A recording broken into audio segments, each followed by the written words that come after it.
Yo, what's good, fan of Fight Fan? It's your boy JB, Trap House Boxing, back again with another video. And shout out to the whole LDBC man. Smash that like, subscribe button, share the video always. And leave thoughts and comments at the end of the video. And you already know what to do if you're looking for the exclusive screen. Go subscribe to Urban Media Fix. Hit that notification icon bell. Also go subscribe to the Smoke City Model. Hit that notification icon bell. So you're missing out of this heat against Robbins. All right, so look, man, I don't watch this fight like 3-4 times, man. And you know, I've been on the fence of debating on whether, you know, Andy Joshua's gotten better or not. And I just had to come up to the conclusion, man, he did get better. You know, and I'm gonna explain how he did. So, but first of all, let me start off by saying, you know, salute and congratulations to Anthony Joshua, man. He did get the victory. In pretty decent fashion, man. So, you know, he did hold a good account of himself. You know, he did get wobbled in the first round, but I mean, we're gonna get into all that though, man. But I can't no longer call him a bum no more. You know, I used to ride him, call him a bum, say he was trash and all that. I still don't think he can beat Jarrell Big Baby Miller though. You know, and that's real. Or Deontay Wilder. Probably not even Tyson Fury either, but I can't no longer call him a bum though. I mean, AJ is he's a good fighter. He's a good fighter. He has gotten better. Because I noticed a lot of little things that he has done to improve his game. You know, I thought that, I mean, Povetkin did okay, but this is my whole knock with Povetkin, man. It's like you was an Olympic gold medalist. You got all this tons of experience, and you a known jabber to jab your way in. Yeah, he does leaps and hooks, leap off his feet with hooks too, but Povetkin, he does those jabs, you know, to close the distance. He just straight abandoned that. He didn't even have a jab on his body. So I was really confused by that, you know. But, you know, Povetkin did do a pretty decent job, you know, on AJ. He was catching AJ with quite a few right hands, you know what I mean? AJ was having trouble getting away from those right hands. But I thought that like if Povetkin would have been using his jab more, he wouldn't have allowed AJ to think so much. You know what I'm saying? AJ was able to just to think, get real creative in the ring. You understand what I'm saying? Got real creative without having to ponder on any type of defensive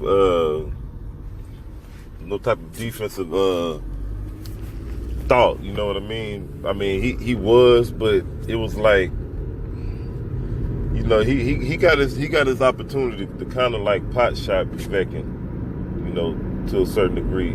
When AJ was throwing combinations, he'll throw something, he only land like 1 or 2 punches. But a lot of people say he looked real slow.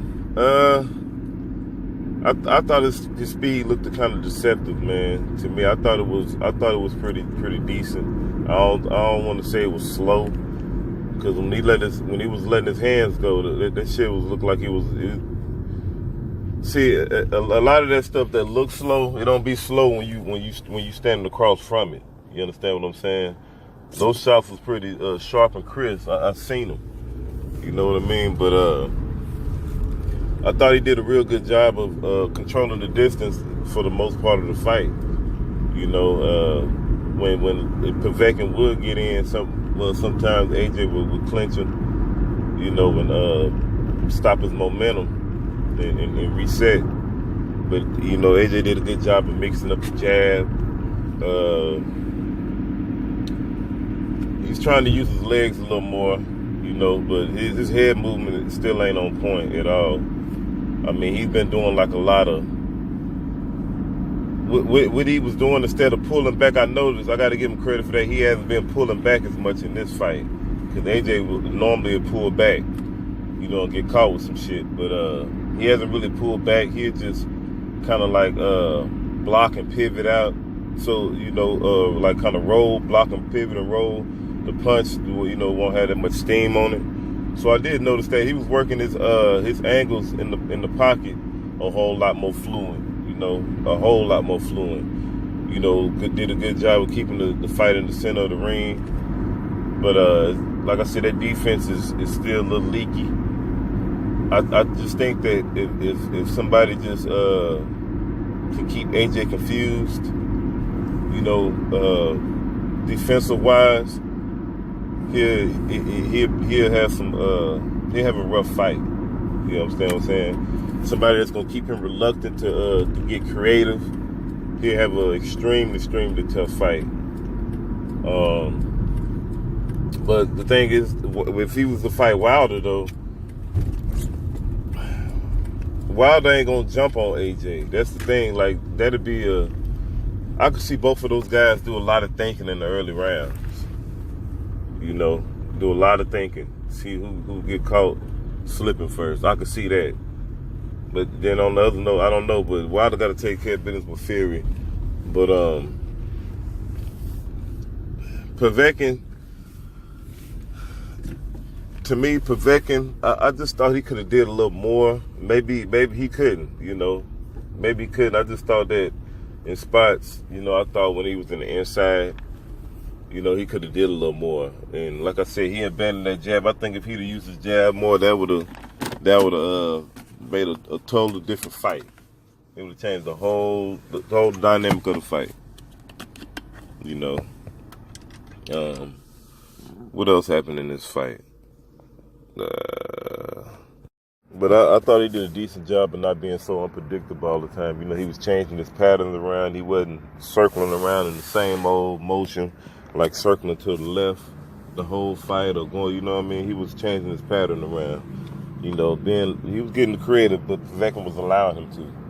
You understand what I'm saying? He was definitely allowing him to. I don't see Wilder and Joshua fighting next, to be honest with you. I'm not really looking forward. I'm just expecting Dillian White and Anthony Joshua to fight next. I think that'll be if they do fight, I think that'll be a tougher match this time around. But if he make the Wilder fight, that'll be even better, man.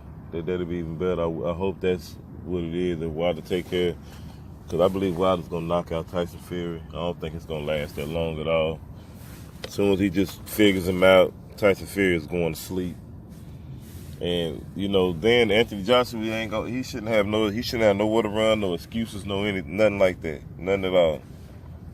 I heard some of his press conference yesterday, and I don't know if he put Fury's name in there to make it sound good or trying to get some get back, but he was like, he's not interested in Wilder or Fury winner. Right? Oh, some weird shit he said.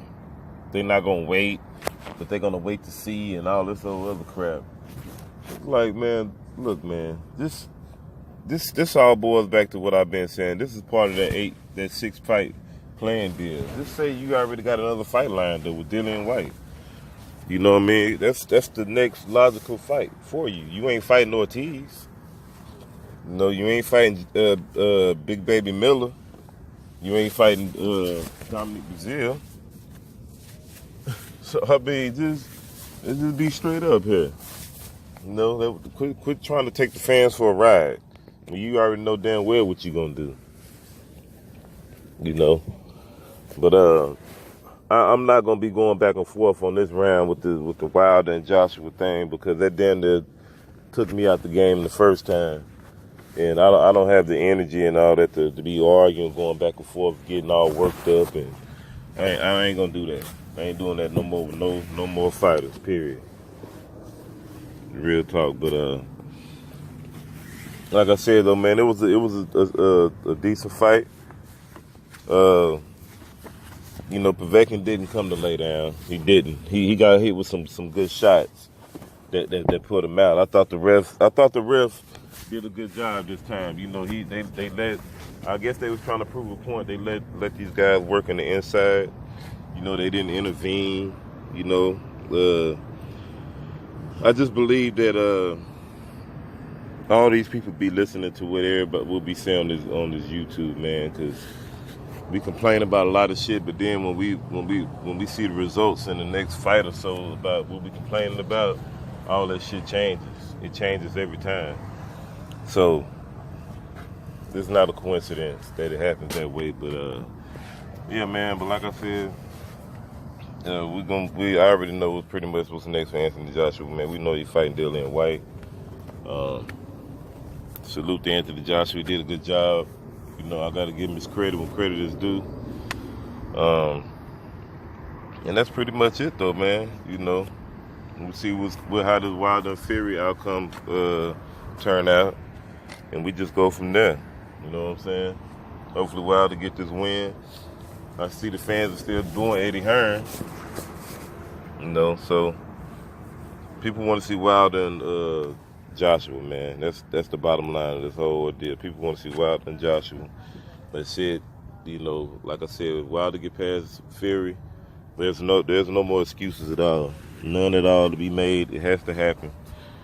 You know, I mean, he already went too far by not fighting the first time, by not passing up that money. But y'all let me know what y'all think about this fight. It's your boy JB Trap House Boxing. And y'all hit that notification icon bell so y'all miss none of this heat that I dropped. Especially when I dropped this morning jab session. You know what I mean? So you hit the notification icon bell, you get your jab right, hit that subscribe button, and share the video always, man. Support your boy so we can keep these videos flowing. But I holler. Peace.